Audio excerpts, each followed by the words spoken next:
Right, welcome back friends. In the last class we have seen centralized computing, right? So today we will discuss distributed computing. So we will see what is distributed computing.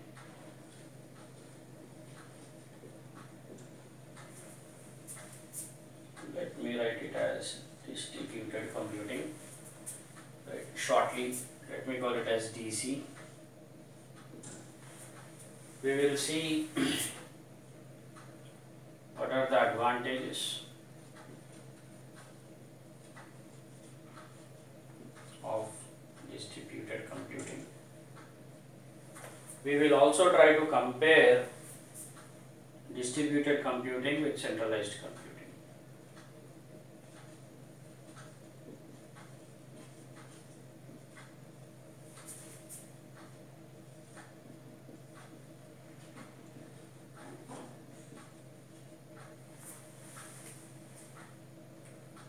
Friends, in the last class we have discussed, in our last video lecture we have discussed what is centralized computing, right?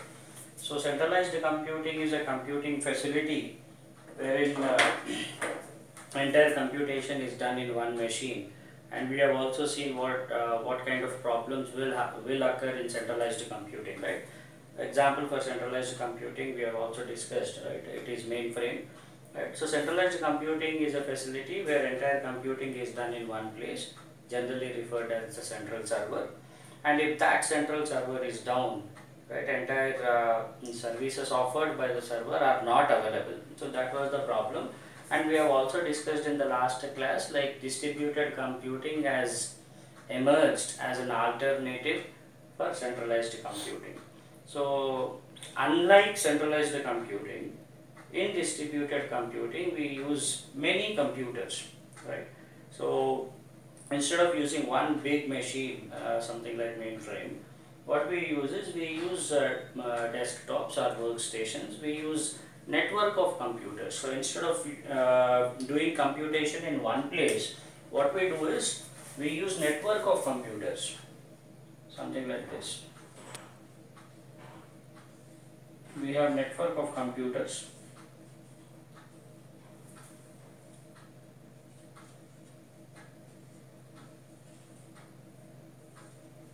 Right.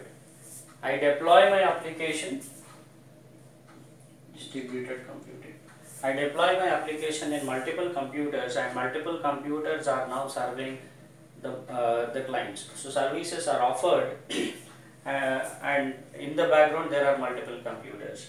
Now friends, if you try to remember the definition of computer network, right, if you try to recollect, what is the definition of a computer network? Computer network is an interconnection of independent computers, right? So as per definition, what do you mean by independent computers? The word independent computer signifies that at any point of time I can add machines to the network, I can remove machines to the network. That is the flexibility. So what happens in a distributed computing framework is I will be using multiple computers. Multiple computers are involved in serving the request of the client, and at any given point of time, if I feel like these machines are not sufficient, I can add few more machines. Suppose initially I have 10 machines, and when I feel like all 10 machines are getting overloaded, right, at any point of time I can add computers. If I don't want a few computers, if I think already I have enough machines, I can even remove, right? So what are the advantages, right? So what is distributed computing? We have seen entire computing is done in multiple computers, and at any point of time I can add or remove computers without affecting the services which are offered by that particular computing framework. So what are the advantages, friends? Please try to recollect. In centralized computing, we have seen what is the major problem in centralized computing. Entire computing, see this one, entire computing was done in one machine, right? So if this one machine is down, right, this is centralized. If this one machine is down, all the services offered by this particular machine, all the services offered by this particular machine are not available, they are halted indefinitely. Suppose if this machine takes 48 hours for restoring, for all 48 hours, for entire 48 hours of time, services offered by this centralized computing mechanism are halted. So just imagine friends, can I run a banking application here? Online banking application in centralized framework? Right? Not possible. Can I run my Facebook, Instagram, can I run my Gmail in this kind of centralized computing facility? Right? No, because for all these applications, what is our requirement? We want all these applications to be running, to be available 24/7. Right? They should be available at any point of time. But if I depend on centralized computing, there is no such guarantee. Now coming to distributed computing, please try to observe, please try to reflect. In distributed computing, what happens if this machine is down? Just imagine this machine is down. No problem, still the remaining computers are running, they will serve the clients, services are not interrupted. Right? What happens if another machine is down? Even this machine is down. Right? Out of 10 machines, if 2 machines are down, still not a problem. Meanwhile, remaining 8 machines will be serving my clients. Right? Meanwhile, I can restore, right? Meanwhile, I can restore my remaining 2 machines. Right? And the chances of all machines going down will be very, very less. Right?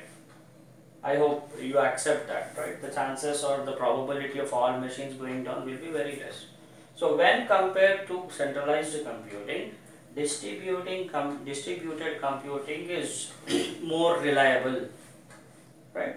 Friends, do you accept it or not? Distributed computing is more reliable because the services are being offered by multiple computers. Application is running in multiple machines. If 1 or 2 machines are down, still the services are not halted, right? Users are still able to get the services. In fact, users are not even aware that couple of machines are down, right? This is called as transparency, distributed transparency, because as long as users are getting services, users are least bothered, right? So this is what is a what we say basic understanding of distributed computing, right? So what we will do, friends, we will see the advantages. We will try to list out the advantages of distributed computing over centralized computing, or you can simply say comparison.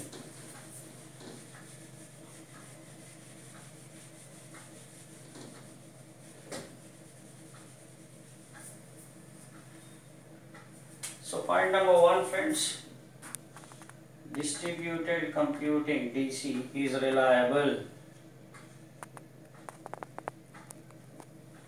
You can trust distributed computing framework. You can give some guarantee to your customer saying that, boss, my services will be up 24/7, right? So it is reliable, it is flexible.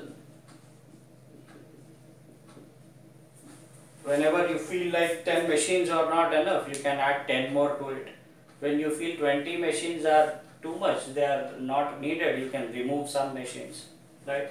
At any point of time, if some machines are down, still the services are available to the customer at any point of time.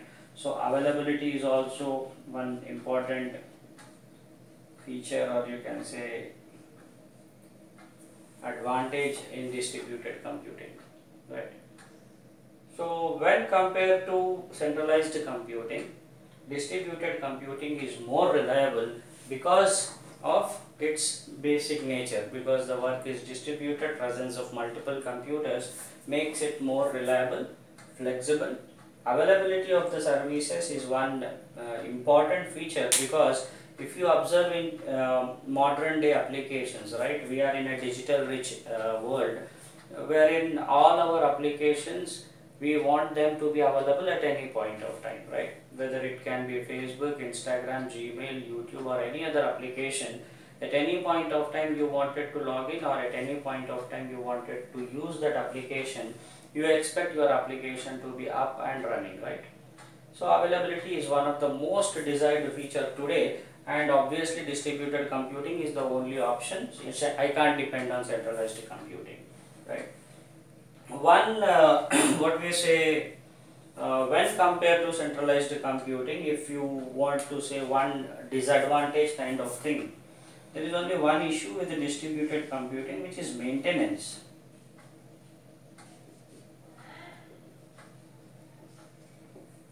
Right? So friends, maintenance in a distributed computing is little costly when compared to centralized computing. Maintenance is costly. In centralized computing, you have only one machine, you need to look after only one machine, whereas in distributed computing, you have many computers, right? Depending upon the number of users, depending upon the load, right? The number of machines will keep on increasing, right? Which is also called as scalable, right? There is one more point, let me write it here. One more important feature, distributed computing is scalable. Means I can add computers, add machines continuously. It is scalable, right? So it is reliable, flexible, availability of applications will be ensured. It is scalable. As long as the requirement keeps on growing, you can add machines to it. And the only problem or disadvantage, right, in distributed computing is maintenance, because when you are dealing with multiple machines, maintenance becomes very costly, right? So this is what is basic understanding of distributed computing, friends. And we have not yet seen forms of distributed computing. We have just seen what is distributed computing, and when compared to centralized computing, how distributed computing is useful and more reliable. But there are many types of computing paradigms which are based on distributed computing. So how distributed computing is implemented, it varies, right? We have varieties of distributed computing mechanisms. For example, cluster computing is one distributed computing technique, grid computing is one more technique, which we will see in our future classes, right? So this is what is distributed computing, and hope you understood distributed computing clearly. And in the next class, in the next section, we will be discussing high performance computing and high throughput computing with suitable examples, and we will see like they are also part of distributed computing. So distributed computing is basically a what we say computing mechanism. It's a concept, but based on distributed computing concept, there are many types of implementations of DC, right? So in the next class, friends, we will see high performance computing. In our subsequent lectures, we will see high performance computing, high throughput computing, right?